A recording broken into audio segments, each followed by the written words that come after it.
আসসালামু আলাইকুম। আজ এমন একটা ডিমের কারি রেসিপি শেয়ার করব যেটা হয়তো আপনি এর আগে আর কখনোই খাননি। এটা খেতে এতটা সুস্বাদু যে মাংসের স্বাদকেও হার মানিয়ে যাবে। বাসায় যখন চিকেন থাকবে না আর বাচ্চারা বায়না করবে তখন এভাবে করে ডিমের কারিটা করে দিলে ওরা বুঝতেই পারবে না এটা চিকেন নাকি ডিম। আমার বাসায় তো এটা ভীষণ পছন্দ করে।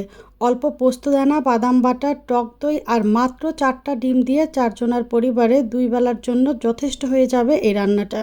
খুব অল্প সময়ে ঝটপট রান্নাটা করে নিতে পারবেন। যদি আজকের রান্নাটা আপনাদের কাছে ভালো লাগে তবে রিকোয়েস্ট করব চ্যানেলটি সাবস্ক্রাইব করে সাথে থাকার। তো চলুন আজকের মূল রান্নাটা ধাপে ধাপে দেখে নেই।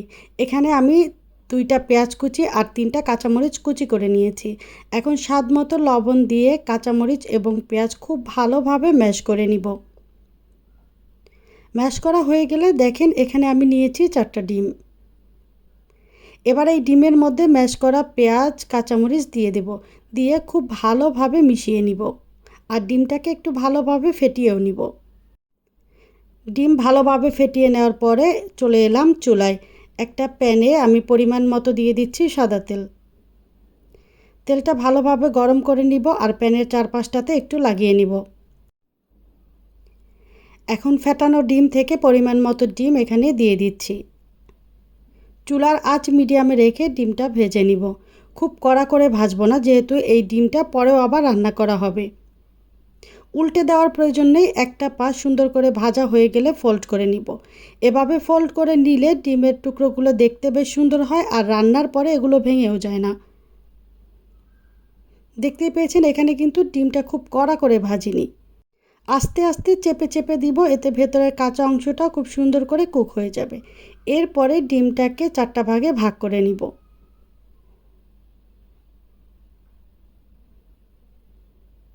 এভাবে টুকরো করে নিলে ডিমগুলো দেখতে যেমন সুন্দর লাগবে তেমনি রান্নার পরে একটুও ভেঙে যাবে না। একই রকম করে বাকি ডিমগুলো আমি ভেজে নিয়েছি। এখন এগুলো তুলে আলাদা একটা পাত্রে রেখে দিচ্ছি। তো দেখেন এখানে ডিমগুলো ভাজার পরে কিন্তু আমার অনেকটা হয়েছে। এরপরে চলে এলাম মূল রান্নাতে। একটা কড়াইতে আমি পরিমাণ মতো দিয়ে দিচ্ছি সাদা তেল। তেলটা ভালোভাবে গরম হয়ে এলে এখানে দিয়ে দিচ্ছি পরিমাণ মতো পেঁয়াজ কুচি। এক টুকরো দারচিনি দিচ্ছি আর দিচ্ছি 2টা ছোটো এলাচ। পেঁয়াজটা নরম করে ভেজে নিব, বেরেস্তা করব না। পেঁয়াজ নরম করে ভাজা হয়ে গেলে এখানে দিয়ে দিচ্ছি 2টা টমেটো। টমেটো আমি একদম কুচি করে নিয়েছি, যেহেতু রান্নাতে টমেটোটা গলিয়ে ফেলবো। তারপরে এখানে দিয়ে দিচ্ছি অল্প পানি। এরপরে দিয়ে দিচ্ছি 1 চা চামচ লাল মরিচের গুঁড়া, আধা চা চামচ হলুদের গুঁড়া, আধা চা চামচ ধনিয়ার গুঁড়া, আধা চা চামচ জিরার গুঁড়া, স্বাদ মতো লবণ, ভর্তি করে 1 চা চামচ আদা এবং রসুন বাটা। মশলাটা ভালোভাবে মিশিয়ে নিব। চুলার আঁচ মিডিয়ামে রেখে 3 মিনিট সময় নিয়ে মশলাটা কষিয়ে নিব। এই অবস্থায় আমি ঢাকা দিয়ে দিব, তাহলে টমেটো খুব তাড়াতাড়ি সিদ্ধ হয়ে যাবে। এটা কষানো হতে হতে আমি একটা মশলা রেডি করে নিচ্ছি। এখানে আমি 1 টেবিল চামচ নিয়েছি পোস্তদানা আর 4টা কাঠবাদাম। এটা আমি পাটায় পিষে নিয়েছি আর এইদিকে দেখেন আমার টমেটোটাও মোটামুটি সিদ্ধ হয়ে গিয়েছে। এখন এর মধ্যে আমি পোস্তদানা বাটা আর বাদাম বাটা দিয়ে দিচ্ছি। আর দিলাম 3 টেবিল চামচ ফেটানো টক দই। খুব ভালোভাবে মশলাটা আরও 4-5 মিনিট কষিয়ে নিব। এই সময়ের মধ্যেই দেখা যাবে টমেটো একদম গলে গিয়েছে।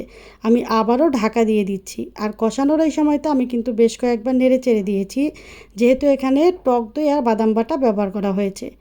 5 মিনিট পরে দেখেন মশলার উপরে কেমন তেল ভেসে উঠেছে, মানে মশলা থেকে পানিটা পুরোপুরি টেনে গিয়েছে। মশলা যত ভালোভাবে কষাবেন যে কোনো রান্নার খেতে ঠিক ততটাই ভালো লাগবে। মশলাতে যদি কাঁচা গন্ধ থেকে যায় আপনি যত মশলাই দেন না কেন রান্নাটা খেতে কিন্তু ভালো লাগবে না। তো এখানে মশলাটা খুব ভালোভাবে কষিয়ে নিয়েছি। এরপরে দিয়ে দিচ্ছি পরিমাণ মতো ঝোলের পানি। রান্নাটা শেষ হওয়ার পরে খুব একটা গ্রেভি থাকবে না, একদম মাখো মাখো থাকবে, সেটা বুঝে এখানে পানিটা অ্যাড করে দিয়েছি। সব কিছু খুব সুন্দর করে সেট করে অপেক্ষা করব ঝোলের পানিটা একদম ফুটে আসা পর্যন্ত। দেখতেই পাচ্ছেন এখানে ঝোলের পানিটা খুব সুন্দর করে ফুটে এসেছে। এখন এর মধ্যে আমি দিয়ে দিচ্ছি আগে থেকে ভেজে রাখা ডিমের টুকরোগুলো।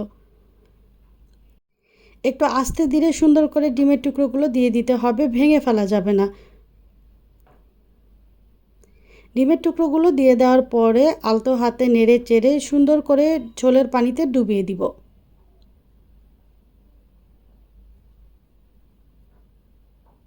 ব্যাস, এখন চুলার আঁচ মিডিয়ামে রেখে ঢাকা দিয়ে 3 থেকে 4 মিনিট সময় রান্না করে নিব। ঠিক 4 মিনিট রান্না করার পরে ডিমের কারি যখন এভাবে ফুটে আসবে তখন এখানে দিয়ে দিচ্ছি 1 চা চামচের অল্প কম চিনি। চিনিটা দিলে এই রান্নাটা খেতে ভীষণ মজার হয়। এরপরে আলতো হাতে একটু নেড়ে চেড়ে দিব। তারপরে আবারও ঢাকা দিয়ে দিব আর অপেক্ষা করব গ্রেভিটা পছন্দ মতো ঘন হয়ে আসা পর্যন্ত। মোট 8 থেকে 10 মিনিট সময় রান্না করলেই কিন্তু এই রান্নাটা করা হয়ে যাবে, যেহেতু ডিমগুলো আগে থেকেই ভেজে নেওয়া। ঝোলটা যখন পছন্দ মতো গাঢ় হয়ে আসবে তারপরে চুলার আঁচটা একদম কমিয়ে লোতে রেখে উপর থেকে বেশ কয়েকটা আস্ত কাঁচামরিচ দিয়ে দিচ্ছি পরিমাণ মতো ধনিয়া পাতা কুচি আর আধা চা চামচ দিচ্ছি গরম মশলা গুঁড়া। অবশ্যই গরম মশলা গুঁড়াটা ব্যবহার করবেন, এতে ডিমের কারিটা খেতে খুবই মজার হয়। ঢাকা দিয়ে 2-3 মিনিট লো আঁচে রেখে দিলেই রান্নাটা রেডি হয়ে যাবে। তো এটা ছিল আজকের রান্নার ফাইনাল লুক। রান্নাটা কতটা লোভনীয় হয়েছে সেটা আপনারা দেখে বুঝতে পারছেন। এটা খেতে কতটা মজা সেটা যদি বাসায় একবার ট্রাই না করেন তাহলে বুঝতে পারবেন না। রান্নাটা ট্রাই করার পরে যেমনই লাগুক কমেন্টে ফিডব্যাক জানাতে ভুলবেন না প্লিজ। রেসিপিটি ভালো লাগলে লাইক, কমেন্ট এবং শেয়ার করে রাখতে পারেন। দেখা হবে অন্য কোনো রেসিপিতে। ততক্ষণ পর্যন্ত ভালো থাকবেন।